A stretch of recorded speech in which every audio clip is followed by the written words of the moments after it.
Perakiraan pemain Semen Padang vs Sriwijaya FC, akankah mantan top skorer dari Aceh dimainkan nil? Pecinta sepak bola sepertinya harus bersabar menanti penampilan perdana mantan top skorer Aceh United FC, Arianto. Arianto direkrut Laskar Wong Kito pada bulan lalu untuk memperkuat klub asal Palembang mengarungi putaran 2 Grup A Liga 2 2021. Hingga resmi direkrut, Arianto belum tampil bersama Sriwijaya FC. Tak sedikit netizen hingga awak media yang menanyakan belum tampilnya Arianto. Namun kembali lagi tentu head coach Neil Maizar yang lebih tahu tepat tidaknya seorang pemain tersebut dimasukkan ke arena pertandingan.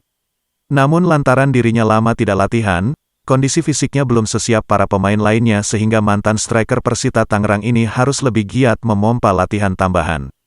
Striker anyar Arianto sempat masuk daftar susunan pemain menjadi pemain cadangan Sriwijaya FC pada laga menghadapi Embu di Stadion Kaharudin Nasution Pekanbaru Riau, Kamis, tanggal 4 November tahun 2021, malam.